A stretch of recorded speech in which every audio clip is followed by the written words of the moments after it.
Hey y'all, JD's back and we just got 1186, so let's talk about it. First off, let's talk about the cover story of Loki drawing Ida.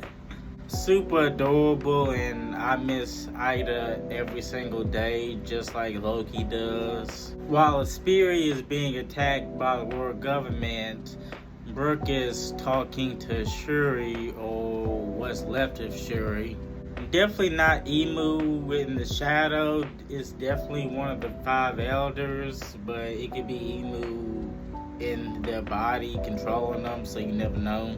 Shuri says Leuven wasn't her actual father, but she was a celestial dragon that the world government came back to get.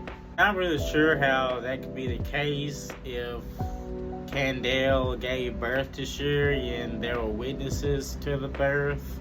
But maybe it was behind closed doors and nobody saw the birth and they just secretly adopted. It could be she was born by Kandel, but with the different eyes, it just caught the attention of the world government or Emu really, and they just wanted her. We then meet Saint Mara Grow, who's just been chilling in the back this whole time. Definitely giving me Don Marlo vibes from the look and just his facial features. He possibly could have started as a gangster in that type of world and then was selected to be a celestial dragon. That's why he looks the part. And Mira says Shuri possesses the mismatched eyes and that the Great One desired them. Not really sure why they want her just for her eyes. Maybe it's an ability she has, or it's another form of future sight that she might be able to develop. But to bring back to Brooke, he is just sitting there wishing all this was just a dream, but it's reality. He does one last plea to Shuri as he reminisces about her, from her being a baby to growing up to a young woman. And he gets a sword right through the head. At first I thought it went through his afro. I still don't know how he survived that. That is insane durability to just survive a sword through the head. Brooke wakes up days later in front of what could be Aspiria's last few people, and they give Brooke the rundown of what happened. And of course, this just breaks Brooke's heart all over again as he's just in utter despair. Back in the present day, as Brooke is telling this to his group, he's asking to put his faith in Shuri one last time and save her with the help of his crew. Of course, it's no questions asked whatsoever when it comes to this crew. If one of them needs something, it's gonna happen. I really love the panel with Nami and Frankie getting emotional from hearing Brooke's past. We don't really see Nami react to Brooke other than knocking him out when he asked to see her panties.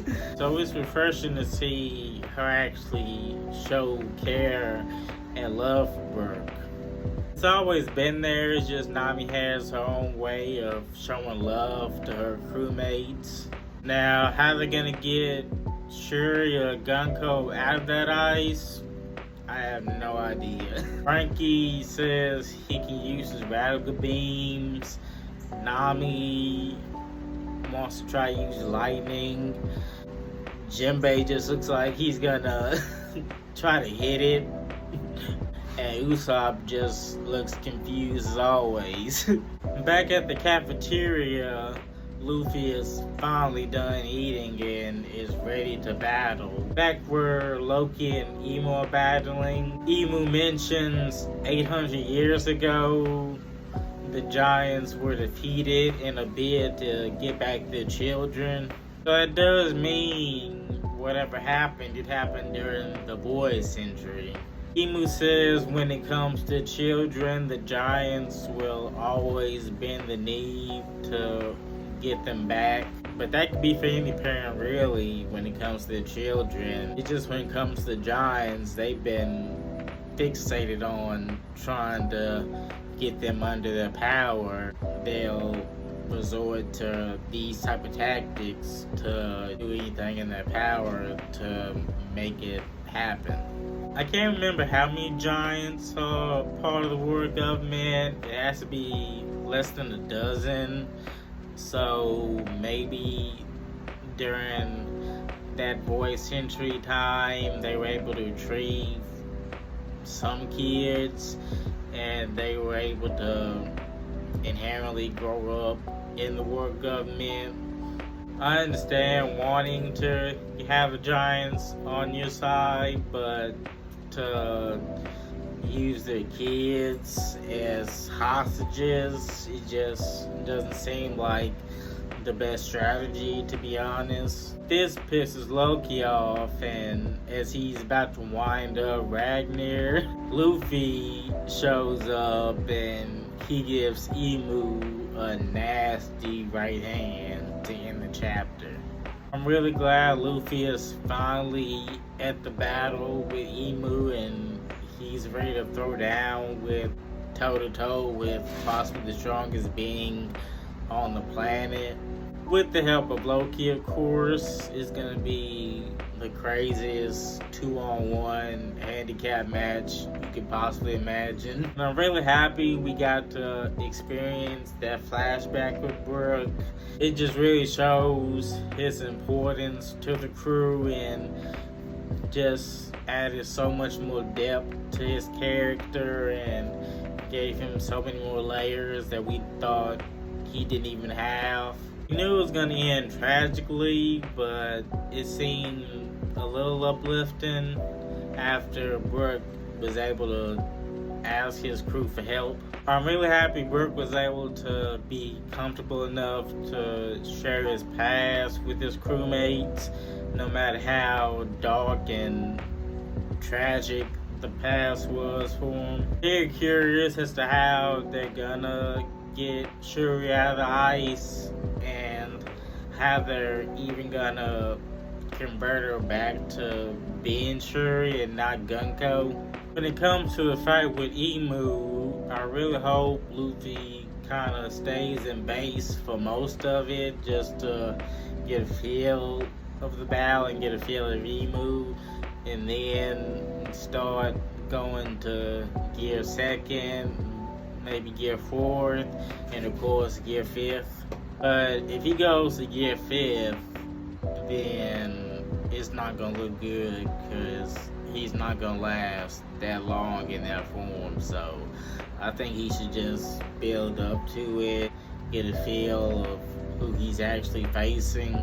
Plus Loki's there, so he shouldn't have to burden this whole battle on himself. He'll have the assistance of probably the 2nd strongest being on this planet. I'm glad there's no break next week, so we can jump right into the battle next week and see how it unfolds. Hopefully we get an update on Sanji going towards Zaza and Zoro possibly going towards Summers to confront him.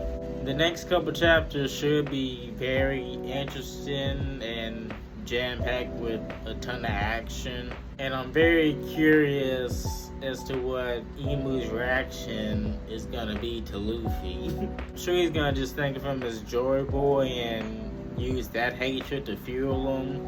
So it might be a very tough battle for Luffy. Might even get another little panel flashback of Imu and Joy Boy as the battle unfolds.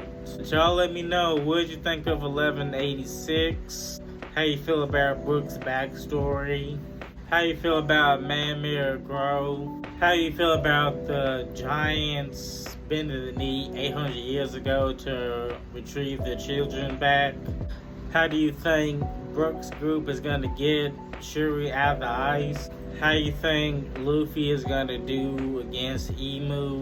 Special thank you to my subscribers, my viewers. This is all for y'all always. Give this video a like, maybe a subscribe, and I'll catch y'all later.